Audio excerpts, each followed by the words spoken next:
Hello and welcome to Varn Vlog. I'm here with Mira, Hi, Lazine. everyone. How do I say your name? Lazine. Lazine, Mira Lazine. And Mira wrote an article for Strange Matters called My McUnion. Um, and you talk about learning unionization tactics and what you picked up from the IWW, what you could take away from that, and what you couldn't. Um, so let's uh, let's let's begin with like framing why it is so hard to organize in fast food spaces. What's the issue there? So, I guess one of the main issues with fast food organizing is that there's a huge amount of turnover. Like, you'll go through possibly dozens of people in just a couple months. At the McDonald's I worked at, we went through maybe like, in the span I worked there, over 100 something people. And it's really hard to build solidarity when you don't know who you're going to be working with the next day. You don't know who's going to be there with you. And not to mention the awful benefits and pay, it can make it hard for people to want to stick around too. So it further increases the turnover when people get treated badly. Like there's no real desire among many people to improve the job. It's just kind of like, yeah, I'm here as a temporary thing, getting me by. And so I guess that's the main issue with it. There's plenty of small issues, of course. So when you came into the McDonald's workplace, what do you think are the misconceptions that a lot of people have about it? One, you're right, turnover for this field is really high. However, there's also a lot of people assume that it's like all super young workers who are probably in high school, and that's not true either. So, um, when you went to start to unionize around 2018, what were your first, what were your first roadblocks beyond the obvious, like structural ones? Just to clarify on the timeline real quick, it was around late 2019, early 2020 that the union campaign was going on. Reason I Okay. bring that up is because COVID played a role in it towards the end. Um, but like you said, it's not true that people working there are primarily high schoolers or college kids. There's a fair share of them, don't get me wrong, but there are just as many, if not more, people who are like disgruntled parents trying to make a living for their kids. You had just average ol- older folk. There was one guy who was, I think, in his 60s or 70s working there during my time as just not even a manager or anything, just a regular employee. Um, there were people from all walks of life just trying to get by. And the idea that it's like it it gets talked down so much because so many people view it as like, oh, fast food is just a kid's job. You know, it's something you're in for a year or two when you're just starting out or while you're in college to pay a few bucks. And it's like, for some people, that's their livelihoods. That's what they're stuck in because it consumes so much time and energy that it can be almost impossible to seek anything else to get out of it. A lot of people I know, um, from my time working there and in other fast food restaurants too, where they were completely feeling defeated.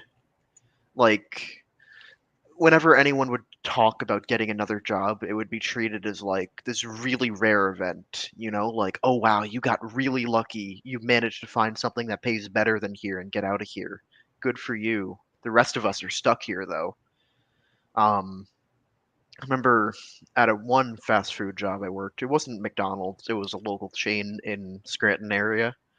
Mhm. The one manager tried to talk me out, actually, of switching to a different industry because he didn't believe I could do it because there's just everyone in fast food is stuck there, and there's so few people who when they're stuck in fast food for years, actually get out of it and make it out of it for a long time. At least that's a perception of it. I'm not too sure of like the employment statistics on it or anything, but that's definitely the idea that gets tossed around a lot. So that that may be the case. It's actually hard to talk about fast food as an industry because um, there's a lot of seasonal employment in it. There's a lot of people working it very temporarily and know they're going to work in it temporarily. But there's also a lot of people who get caught up in it, even when I was working in fast food. Now, I was a pizza manager, a key holder, not a general manager for about a year. I was a floor cook for about a year, and I have horror stories about that job. Like I literally broke my ankle and couldn't get off a 16-hour shift, and was Oh my like, God. it was holding myself up one day. Um, and then I had a bad knee too from another job shortly thereafter. My left leg is kind of still paying for that, Oh but no. and I got workers comp from it, and then I got promoted as a shut up kind of situation. But um, I remember leaving because of the fear of what you're talking about. I was at this time uh I was in my like sophomore year in college, and I was offered, oh, well, you can become a general manager. You're really talented. And I remember, like, if I do this, am I going to be able to do anything else? Like, and yeah, you can make an okay living as a general manager. We were talking like between 35 and $80,000 in 2001 money, but that's a pretty big gap in earning potential. And you're right, it eats up so much of their time. If you're some of these people, particularly if you get moved on the salary in these scenarios, your weeks are like 60 hours long. It's very hard to do a whole lot of self-improvement or whatever in that kind of job environment unless the business pays for it, and it's probably not going to be to give you any skills to get you out of fast food.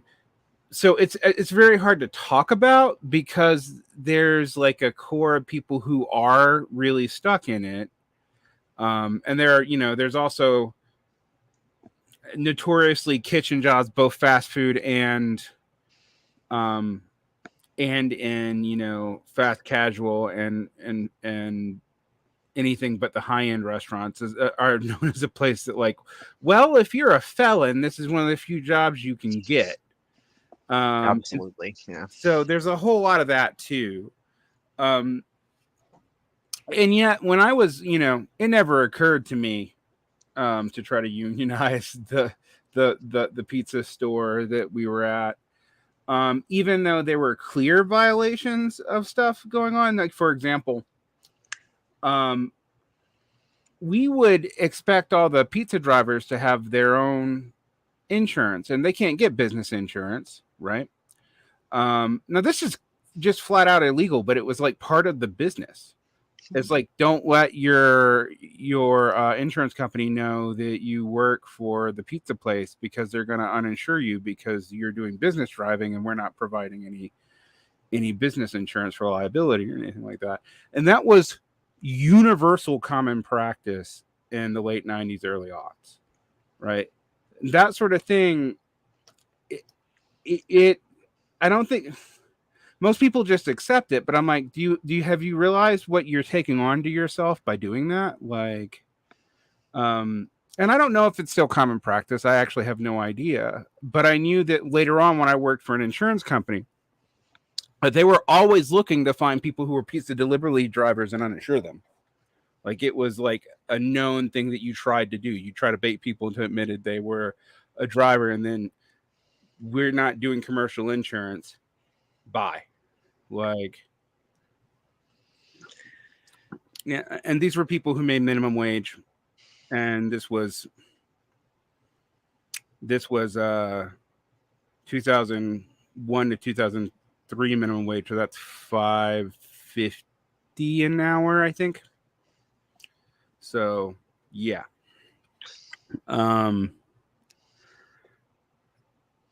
And there's also a truth that until like basically until semi-skilled labor got a backdoor pay raise by the federal government paying $15 an hour, that most food service was stuck at whatever the minimum wage or just a dollar or two above it, um, as starting salary. And unless you get into management, there's not a whole lot of ways to make a whole lot more than the starting salary in most of these jobs. Is that still true? Yeah, it's some you might be able to get lucky and get a raise. The one I was mentioning that they were trying to talk me out of switching industries, I got like a small raise and a small title change when I became more of like a head cook there, because I was kind of like in between a sit down restaurant and fast food, Mm-hmm. and that was about it. It wasn't anything substantial, and like you said, unless you're seeking management or rising through the ranks that way or anything like that, you're going to be stuck in the same role doing the same exact things over and over. There's a decent chance some managers are going to like offload their responsibilities onto you too. And sometimes you'll get a say in it, you can turn it down, but most of the time you don't, because if you turn down the offloading of extra stuff to do, they're going to be like, "Oh, well, I guess you're not a hard worker or whatever." And they'll cut your shift hours even if they don't Yep, fire you. yep. Yeah, this was this thing that was commonly done, which I'm pretty sure even in right to work states is illegal, but it was super commonly done to where when they didn't want to fire anyone to risk having to pay out unemployment, they would cut their hours down to like an hour a week and keep them on it like that for like a month or two until even when we were short staffed, um, to make them quit so that they couldn't collect unemployment insurance in my state. That was a super common practice. Um, and like I said, pretty sure that's illegal too. Um, but again, common, just like other things that are illegal that were common, like penalizing you for not showing up to work early.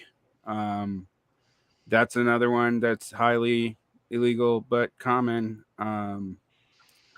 And these are not the kinds of people in general who have the money to know how to search out a labor lawyer, and since they don't have a union to upfront those costs on, um, this stuff just goes unpunished generally. I mean, it's a rare case where someone actually brings some of these things to court. Yeah, I've never heard of it getting punished at all. And I hate to see it, but like it's so difficult for people in that situation getting exploited by a fast food job to get resources because they're already in a state where they don't have access to much. If they have any disposable money at all, they have to use it for bills and everything, so they can't afford lawyer costs. A lot of people in that position are stuck in either small town areas or just areas without much opportunity whatsoever. Many people didn't have the luxury of being able to go to college or anything either. Right out of high school, they came into those jobs and just kind of got stuck there. So there's not any way they could have known what to do, who to call, and the best way to go about things because they were too busy trying to make it day to day, and it's like Yeah. it's terrible. It's not like there's excess labor lawyers also hanging out in a lot of these ex-urban communities or ex-suburban communities, even in a lot of the center of the country.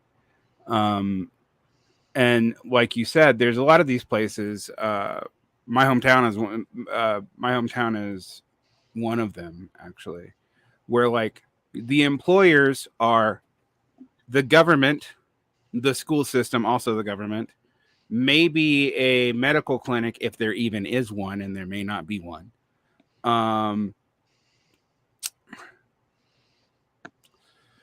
let's see what else.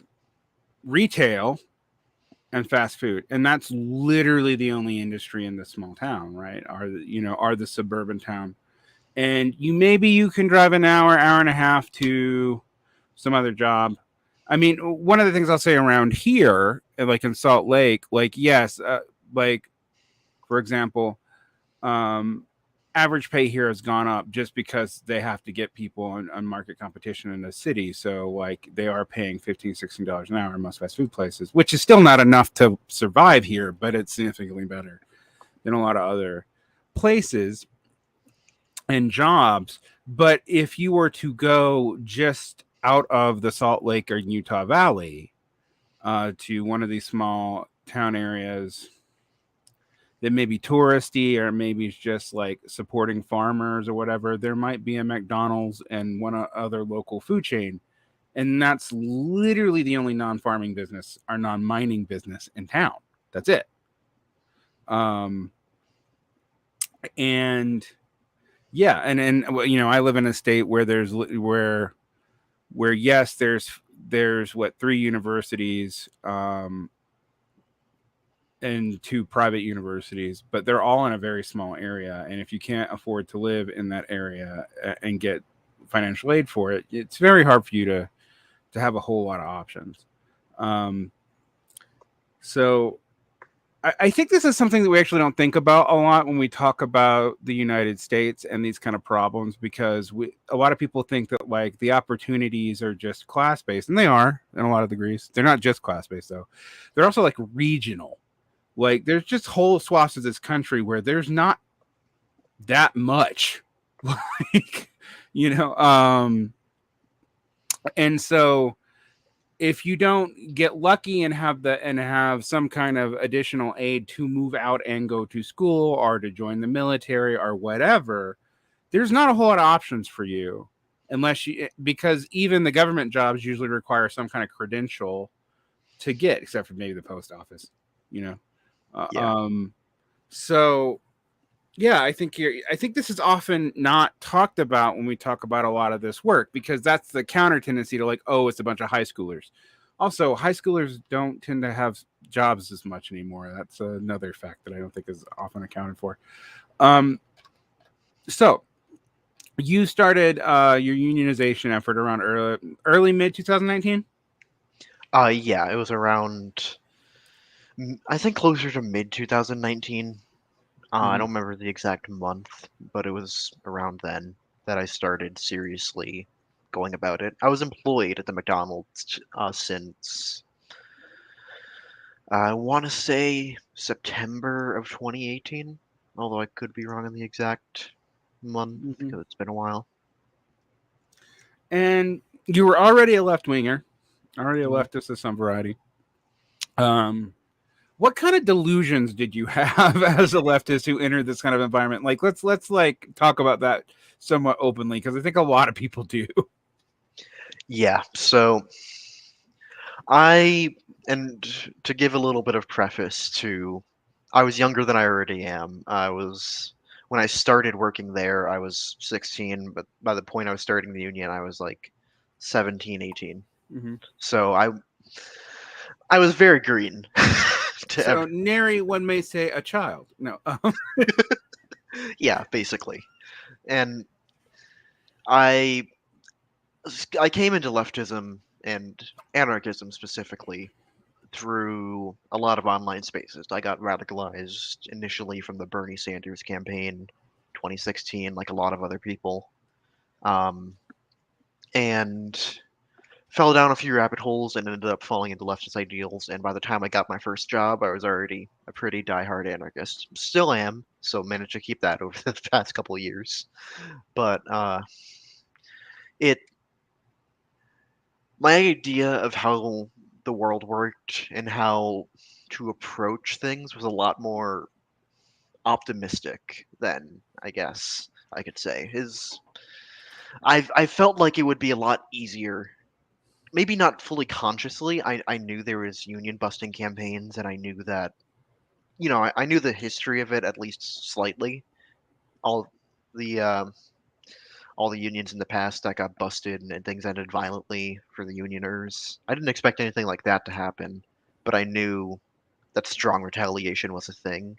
Mm-hmm. But I had that kind of green idea subconsciously that, like, but I'm immune to that.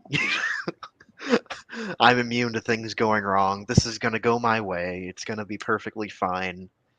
and I thought things could be done pretty easily. I was wrong. So you talk in your article about meeting a certain wobbly. For those of you who don't know what a wobbly is, that's an IWW member. We will call them Mark. I do not know if that is Mark's real name, nor is that important. Um, so you encountered Mark, and you went through the IWW's training program, correct? Um, Or Mark just kind of brought in those principles with him.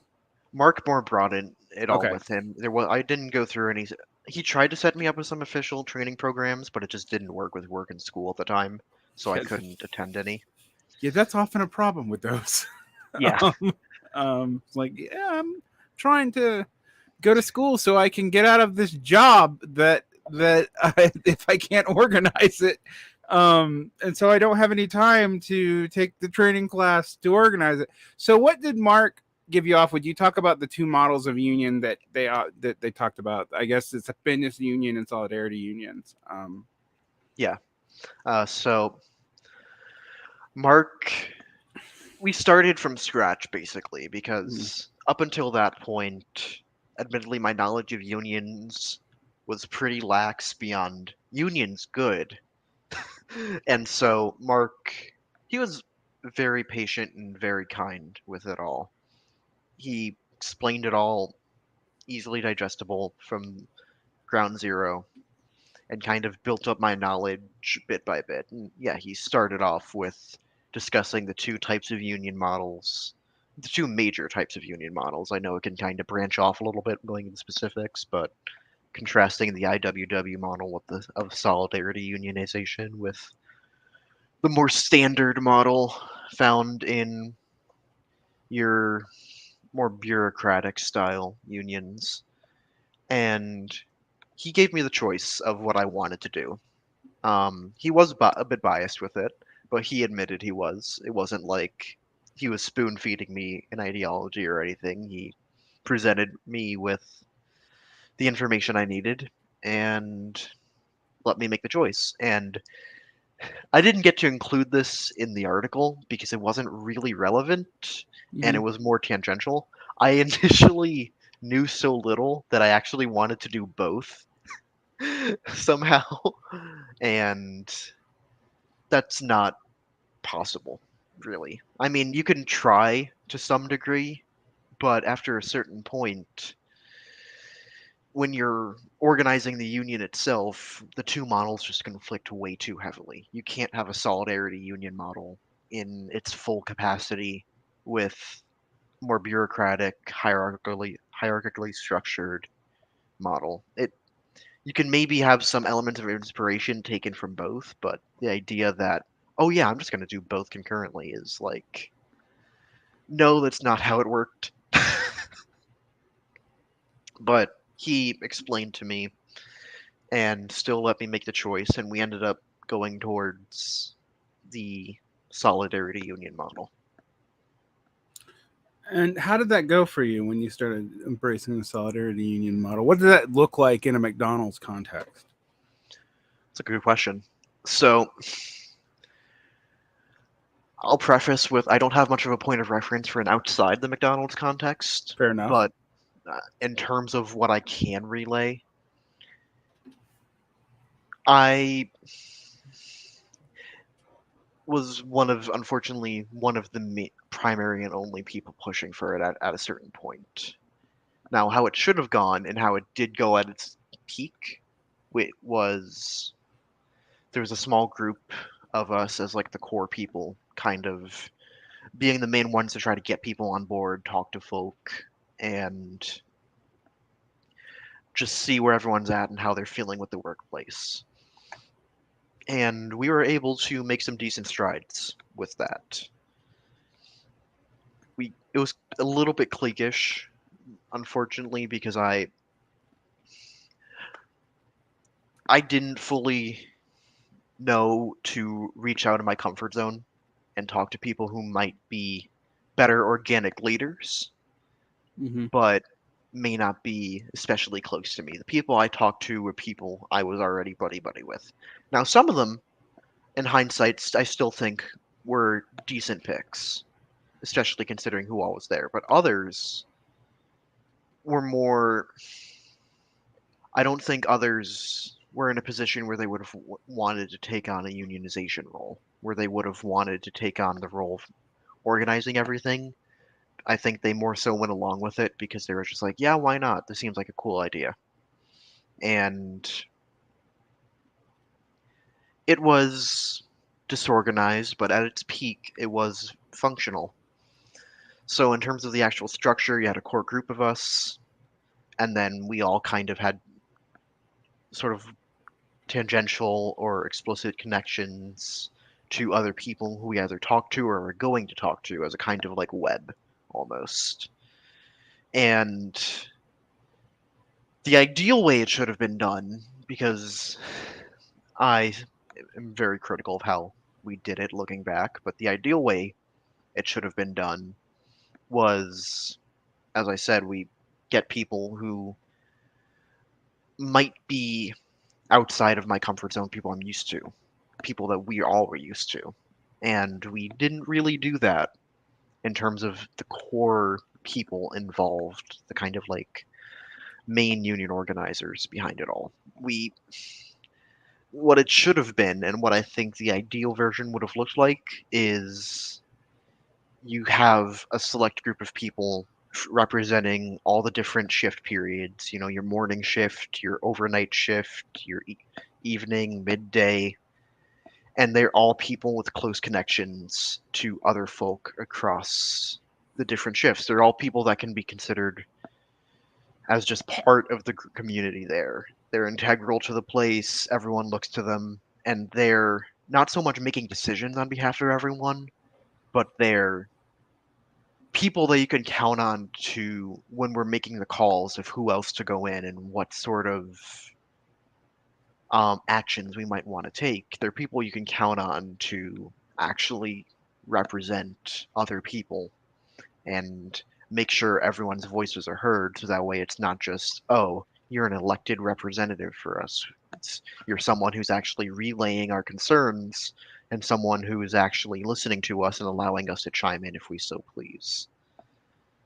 But it was much too centralized when we were doing it, and I think that's an easy pitfall, especially for new organizers to fall into, is sticking too much into their comfort zone and taking on too much for one person and letting it be just much too tied to one or a select group of people.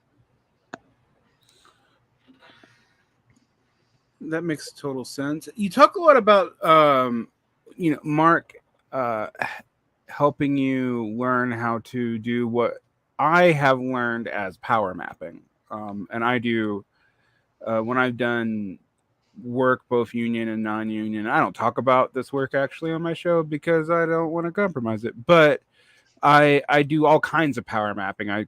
Power map community leaders. I power map organizational leaders. I power map money flows, like who gives what to whom and how do we know it, and what kind of bias might this give them if you appeal to this organization. And in small communities, like let's say you're the ACLU of Wyoming, which is all of 4 people, for a whole state. Yes, that's true facts, by the way. Um, and you need to know, well, who's the primary donor keeping these 4 people employed, and do they have any biases, and etc. And so I'll power map that way too. Now, for union organizing, that's actually generally not that important unless you're dealing with like a business union, frankly, that has to deal with lobbying and that kind of politics stuff. And unfortunately, in that kind of union environment, um, that tends to be all that they do. Like my union president, I think, helps negotiate with the school board and then deals with the Republican legislature, and that's kind of it. Um, I mean, they send us emails about when to show up in a red shirt or something, but like that's, you know, And that's something the IWW model wants to avoid, and I think kind of rightly so, actually. But how did you find trying to figure out who the community leaders were and who you could use both within the particular McDonald's you're trying to organize and in the larger community to help you, protect you, influence? How did that go? So the thing about Scranton area is, even though it's labeled as a city, it's just a glorified small town. It's a big small town, but it's a glorified small town. And That's true for a lot of Pennsylvania, yeah, to be fair. yeah, Like Pennsylvania, especially northern Pennsylvania, is just northern pure. Pennsylvania, western Pennsylvania, Pennsyltucky, as we like to call it. Yeah, Yeah, I am familiar with with the area you're talking about. So yeah, Scranton. I think people do kind of use Scranton as a city. It may have been at one time, but I would definitely agree with you. If you want to call it, it's a mid-sized to smallest city with small town characteristics for sure. So yeah, it hit its heyday in like the 40s and 50s when coal mining was at its peak there. But ever since that, the industry there fell under. Scranton has just become pretty much irrelevant unless you're a die-hard fan of The Office or Joe Biden. yeah, There's nothing else to it. a But large part of the Rust Belt is this way, so people should listen up to that. That's not just Pennsylvania. It's like most any mid-sized city in the upper Midwest, in the North Atlantic that's not on the coast. If you're not close enough to New York to benefit from that, which is when we talk about Pennsylvania, that's why the North and the West kind of get fallen out of this discussion. There's no they don't benefit from knock-on effects for being, I don't know, close to Philadelphia or close to New York. So, yep. Although ironically, a lot of people from Scranton were actually from New York originally. I myself grew up in New York City uh, for a bit and ended up moving to Scranton because it was cheaper. A I mean, lot of people from there relocate to Scranton area because it's just dirt cheap. Problem is they get stuck there. that that makes a lot of sense. This is not in your article, but I think it's something we should consider when we talk about these problems with like unionizing these franchises and stuff. So we talked about people being trapped. Mm. Um, there is sort of a core and periphery within the United States, often even within a region of the United States, right? So like New York is the core, but you can get priced out of New York really easily. Yeah. And then you go to some of these periphery areas and you can initially, you know, get by a little easier, it's cheaper, whatever, but then you're stuck in that ecosystem and it is hard to get out because the cost of leaving is higher than what you can make. So there's this purchasing power gap that emits. And sometimes it helps you, like when you first move to Scranton. And I used to live in a city in Georgia that was like this to Atlanta. So like, I've seen these dynamics a lot. And then you're like, well, I can't afford to move back to Atlanta because like it's so cheap to live here, but I'm also not making that much money living here. So unless I have some kind of remote job where I can take money out of the New York economy, but still get the benefits of the New York economy or the LA economy or whatever, I'm kind of bound. I can't just leave easily. Maybe if I'm young, I can go to college and use that to pivot my way out. But if I'm middle aged, it's real hard. Yeah. And especially too when your whole family moves with you, then it becomes not an issue of just separating yourself, but Mm-hmm. then now I got my mom to worry about. I got my pa. I got Mm-hmm. my uncle, my great great great aunt Gertrude. I've so many people that have since came with me and built their lives here that just difficulty becomes 10 times harder, and then next thing you know, oh, there's a new family name in the area that everybody knows. So, hmm. So in one sense, when you're trying to figure out community leaders, and you talked about this, you ended up, you because of natural limitations, because who you're comfortable with, because of natural cliquish, because also other than the job in a lot of these places now, solidarity organizing, and I don't want to like romanticize the old small community, but solidarity organizing would have been easier because even though you might have to deal with the minister or whatever, you have churches, you have this, that, and the other. Even if they're reactionary, you have these community centers in which to pull from. But in a lot of these areas, those things are a lot weaker now. Like they're not places where you can go and necessarily find natural leadership to organize a job. Like it's not clear that there's as many of those kind of quasi public spaces to pull from, and I do think that makes this a lot harder to do. Do you agree with me with that? I mean, Yeah. particularly in today's cultural environment, which is not to say that like, there are reasons why people don't trust each other in today's cultural environment. Let's be honest, but they're not even always wrong. But it's hard to do a solidarity union when like how you get to all these members of the community, and you need to do it outside of work to organize successfully, or to organize without them being able to crush you. So Yeah. that's a big challenge in a lot of these places. Yeah. And especially too when you don't have a ton of contacts to everyone.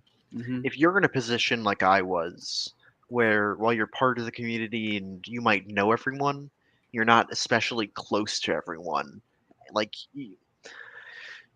when you're not, because the thing about Stratton area is, as small towny as it is, there's also that kind of city element to it too, where you have a lot of people who you might not know and might not have that primary connection to, and so it can be basically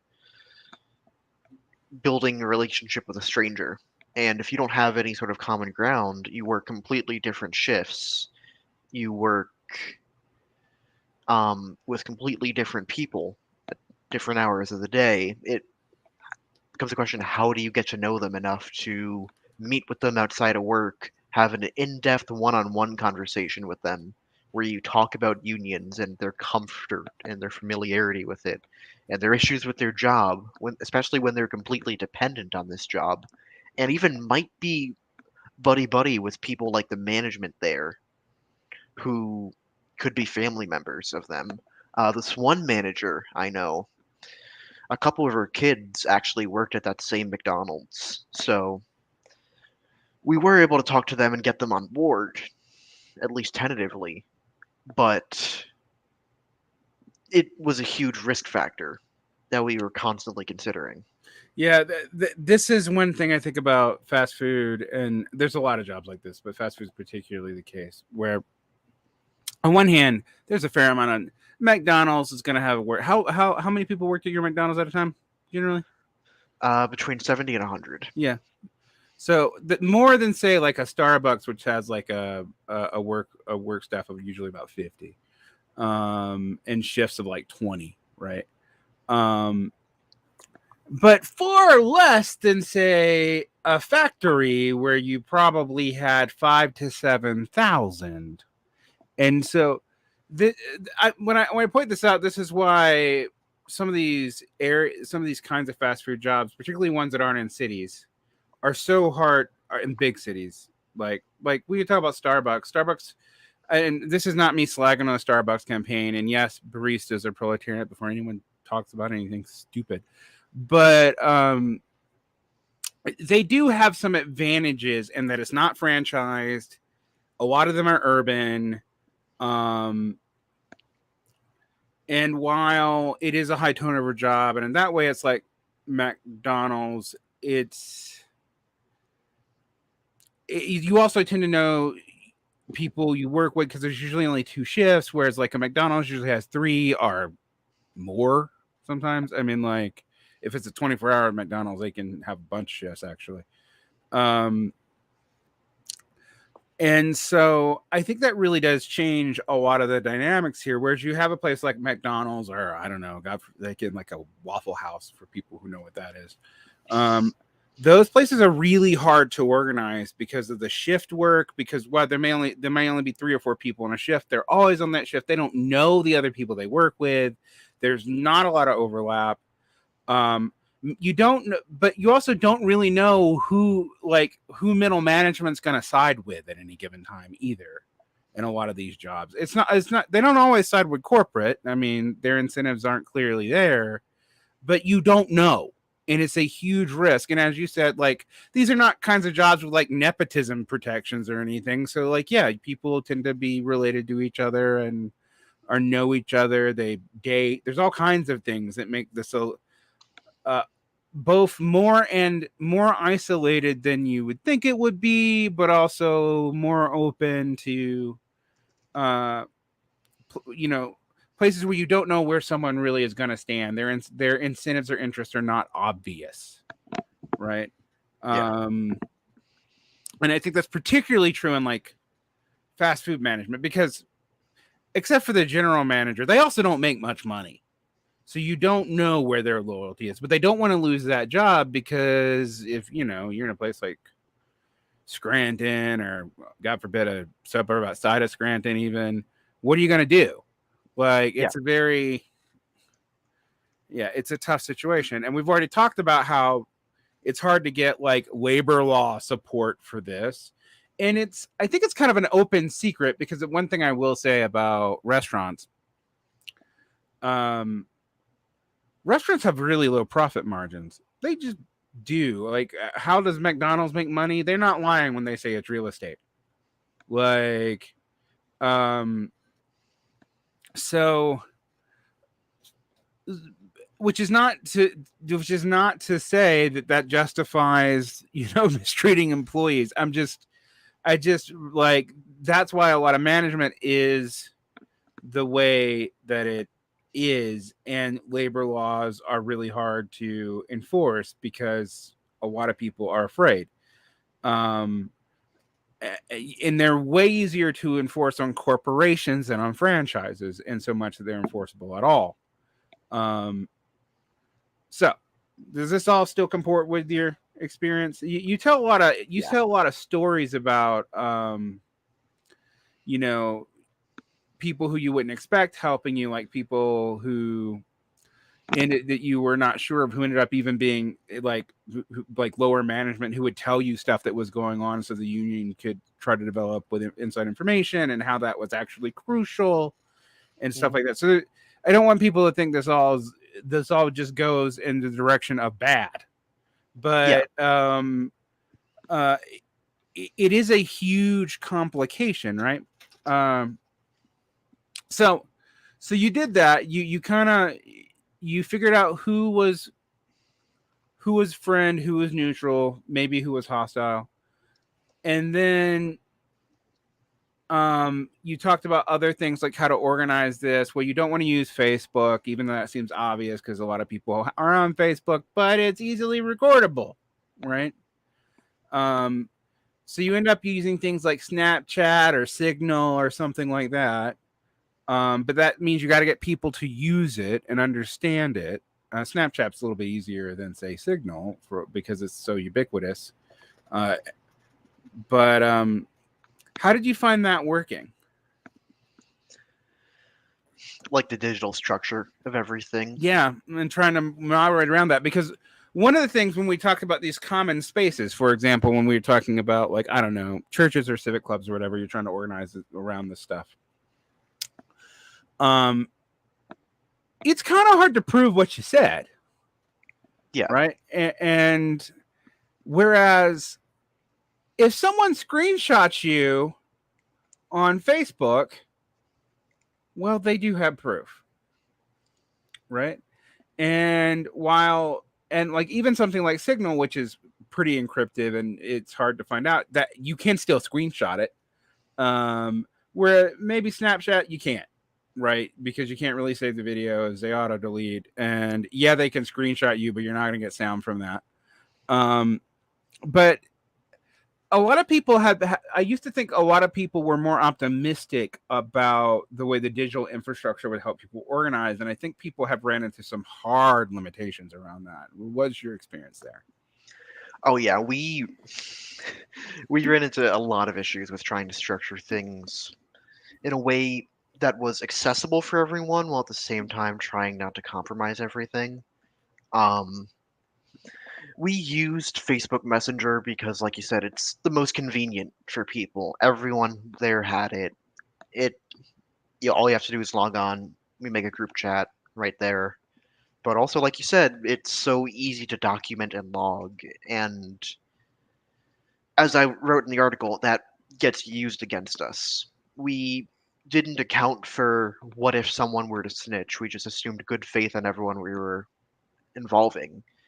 And as nice as it is to think, oh yeah, everyone we're going to be working with is completely on the same page as us and is completely on board with it with the same enthusiasm that we are, the actuality is that people are going to be two-faced in any given union campaign. You know, there's no union campaign that runs perfectly, has no issues with it, has no one trying to stop it. That just doesn't happen. There's always going to be at least one person trying to put a stop to it.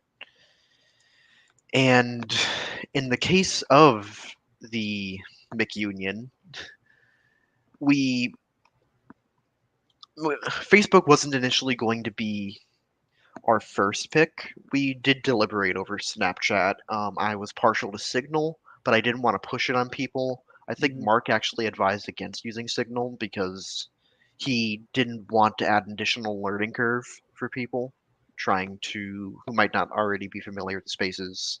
You know, we Mhm. had especially when we started involving folk who was outside of our comfort zones. Right. Then it's like, oh, well, we have this grandmother of three trying to use an app that she's not familiar with. And make sure that she also uses the voice function and not the text function so no one can screenshot it, etc. Like, Yeah, yeah. exactly. And as the union grew, it became harder and harder to manage. And in the time since working at McDonald's, I've also worked in tech. And if there's one thing I've learned from working in tech, it's that temporary solutions often become permanent solutions. And Absolutely.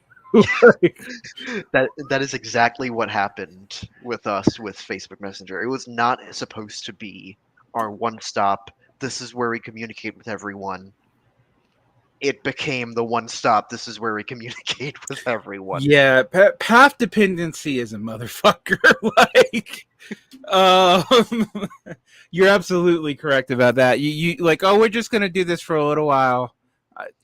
About 10 years ago, I was doing stuff on Facebook, and that's what I thought too. And then I was like, oh my god, there's been all this infrastructure on this corporate platform that's not useful for me, and but now I don't know what to do with all this infrastructure. Locally, the COVID freak out fixed a lot of that for me, but um, it is an interesting how much that happens, right? Particularly with something Yeah. like and Facebook is particularly easy to breach security with. Um, so yeah. So I guess this, you deal with the digital infrastructure, you learn about path dependency. That sucks. You're trying to figure out who's friends and enemies, both in incentives and also culturally. There's all kinds of stuff playing into that. Um, what surprised you the most during this process? That's a good question. I would say it's the revelation of who you can actually trust. Not even just in a union campaign, but in general. Um, as we talked about towards the beginning of the show, I was very green and naive to things and had a lot of delusions. Another delusion that I had was that anyone who was friendly towards me, I could trust, and anyone who wasn't tipsy topsy turvy to me all the time was immediately bad and I couldn't trust. It was a very black and white way of viewing things. Um, and I mean, yeah, it's normal when you're a teenager to kind of view things that way, but experiences with this squashed that quickly. Um, Josie, who I mentioned in the article, she was the employee turned manager who ended up bailing us out. And without her, I don't think we would have gotten the few concessions that we did. I, she played an instrumental role in us towards the end of it all, and I did not expect her to. I fully thought Josie was actually going to be an obstacle in our unionization process.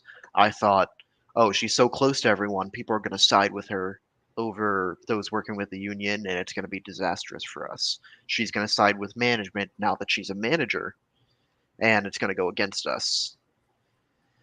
That was false. She sided with us in the end. She did what she could to help us without throwing herself under the bus, and proved very valuable in not just protecting us, but also as a person. She showed her true colors to me because we weren't like antagonistic towards each other before that, but we weren't exactly buddy buddy.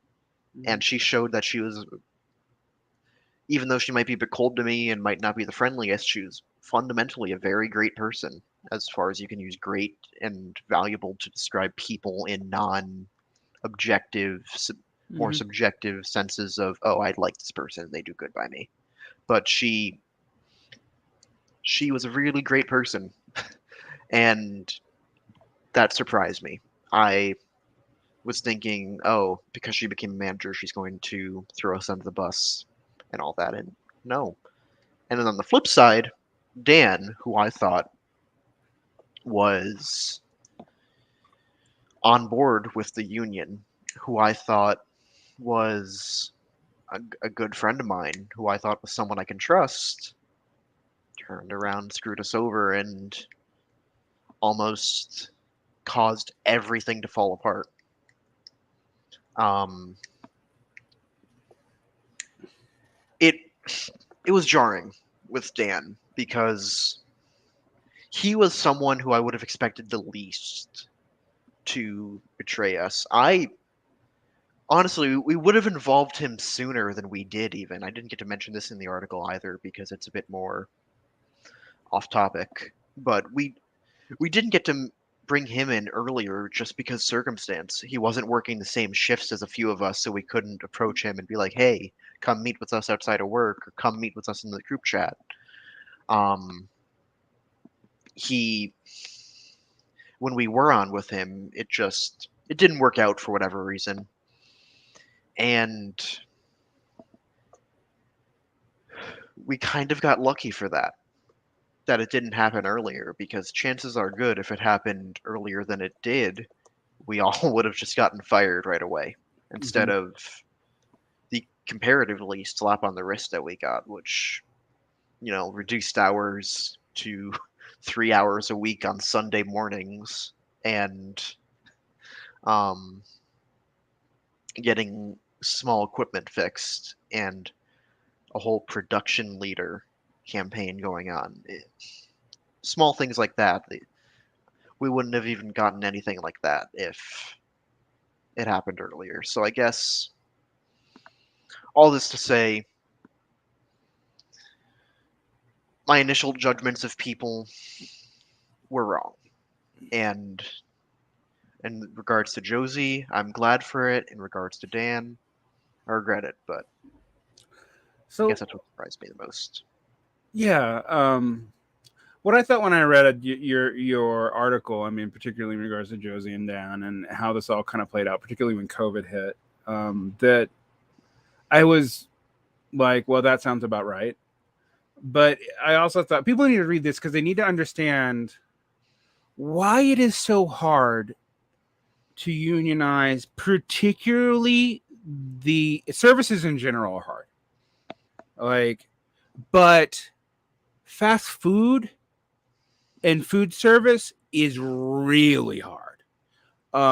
And while there people are using solidarity union models in general to push back, and they're having some success. You mentioned Jimmy John's, which has a fairly publicized effort. Everyone knows about Starbucks, um, but when people come, there's been some things on the left where people are like, oh, well, that's not important, or blah blah blah. And on one hand, I am often like, look, we do have to not pretend that Starbucks unionizing and one or two Amazon warehouses unionizing is a rebirth of unionized labor, because it's not. On the other hand, we can't throw these sectors under the bus, because there's a whole lot of people in them, and there's whole lots of entire regions of the country where this is one of like 3 or 4 viable employment. And as we mentioned, a lot of the other viable employments is for the government and requires credentials or whatever to be able to access. So if you're not one of the lucky people who gets a job at the post office and you don't want to be a cop, and you don't have the credential to be a teacher or a nurse, well, there's a couple of options for you, and it's probably either the Piggly Wiggly. Actually, let's be real, there's no Piggly Wiggly left. It's probably whatever the Kroger's called in that area, or it's a couple of fast food jobs in a town like that, or the gas station, and that's like it. Like, there's a whole lot of the country that is really like that, and then there's places like Scranton, like Jackson, Mississippi, like a lot of the small cities around the Twin Cities, where they're not quite that bad, but they're not far from it. Particularly in the in the former Rust Belt, the parts of the country that were really dependent on industrialization in the middle, in the early middle 20th century. I mean, we talked about the history of Scranton, but there's just a whole swath of the country that's true for. And if you abandon them, and I think it's ironic that a lot of the people who are abandoning them are like, well, they're blue hairs in big cities. I'm like, yeah, but we're fighting for people who aren't that, no matter what, even though that's irrelevant too. Shut up. That like there's a whole swath of people who they're kind of people that come into your stereotype head about what working class is when we talk about, say, McDonald's workers. And there's all kinds of people who aren't that too. It's a very, very job field that you can, as you said, get stuck in, particularly if you stay there for any length of time beyond your teens. And we do have to think about how to organize it, but it's hard. It's real hard for the shift reasons, for the fact that they're particularly given the right to work, for the fact that you don't always know your coworkers, and the fact they're often in places where these other social areas that we're talking about don't really exist either. Like you said, Scranton, there's not a singular unifying area. There's not a singular unifying church or anything like that to which you can go in and use that space as an organizing space. Yeah. So what are your big takeaways at the end of this process? Where would you tell people to go, since we both consider this important? Immediately, I would say reach out to a local IWW chapter, or even just IWW National. There's always people there who are willing to help out a unionization campaign, and if nothing else, there's plenty of educational resources they can offer you. There's so much history, theory, sociology, there's so much they can offer that they have just waiting for people to ask for it, that it'd be awful not to, not to ask for it. I mean, and even if you can't find folk local to you that are with the IWW, which I can probably guarantee for 95% of the people listening to this, there is some IWW people local to them. Maybe not a whole chapter of the IWW, but with Scranton, it was one washed out IWW guy. That's the truth for so many other places, especially Rust Belt towns, especially your downtrodden, mid to small size cities. There's going to be at least one person.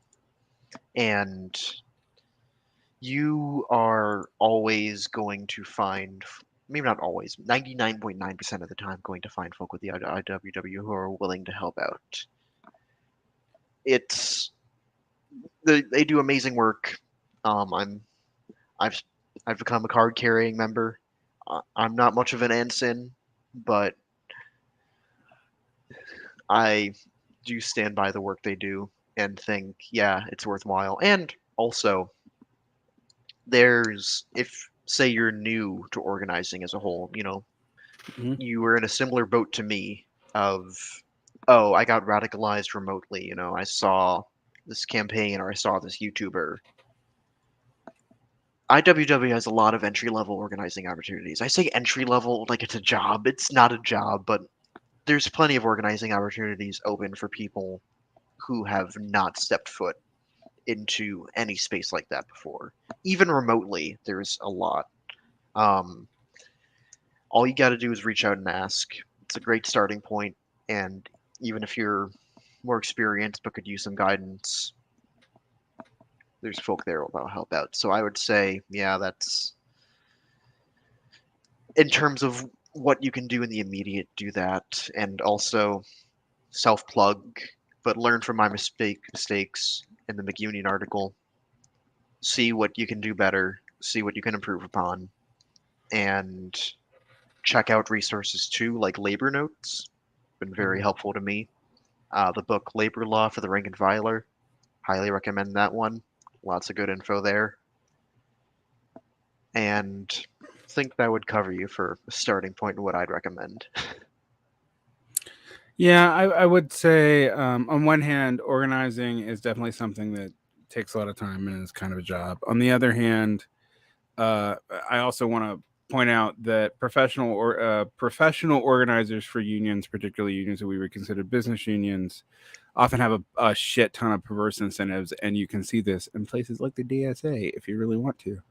Um, uh, I have to do my obligation and tell people that they need to subscribe to Strange Matters magazine for providing uh, articles like your own. I'm really bad at selling stuff, so and also this is a communist podcast, but uh, I would suggest people support Strange Matters magazine because they do a lot of stuff on organizing, on monetary theory, on stuff like this. Um, from their particular perspective. Uh, I refuse to say the word libertarian socialist. I just refuse to. I mean, I know I just did, but it's whatever. But that's from their particular perspective, which I often like and would suggest that they also pay their authors above market rate, and they're collectively organized and their books are open. So, and I do have two of their issues back there. I don't want to get up and grab them, but so if you want to support that, please do. If you don't want to support it, they would still like the read. So go read Mira's article. That'd be great. And I learned a lot from it. And I think we need more of this kind of accounting of what happens in these situations. Um, and if people like you are willing to protecting people's identities obviously, but write about it as like a form of like workers inquiry, it will really help people learn how to adjust and maybe make fewer mistakes every round that they do this. And so I want to thank you for that and encourage other people who have also been in situations like you to write about their experiences and hide names. Don't betray anyone's names. Don't be a snitch. Um, so that's my big takeaway. I'd like to thank you so much, and I also like to give you credit for trying to organize anything at the age you tried to organize something, because I wouldn't have done it. Um, Thank you. uh, thank you so much, and the link is in the show notes, I believe. I'm pretty sure it's there. Also, if you want to follow Mira on the Evil Bird site, uh, you can follow Mira on the Evil Bird site. The I'm handle, unfortunately back on there. yeah, is there. Uh, I'm not sure the clot will help you, but um, you know, it'll definitely. I don't know. It won't hurt you either. Probably. Don't let it go to your head. It's bad. All right. I checked it out. Made sure you weren't like a horrible shit poster. Perfect. So I'm glad that I'm not. no, you're not. So I am, but that's uh, uh I'm getting too hooked to Twitter again. I only recently went back to it, and I've already started, like today, for instance, tweeting just random day-to-day stuff, and I hate it because I thought I escaped. That dopamine's a mother, like path dependency. Dopamine will get you. Yes. um, thank you so much, Mira. Nice to meet you. And people should definitely read your article. I think it's really great. Thank you so much. It's nice to meet you too, and to be on the show. All right.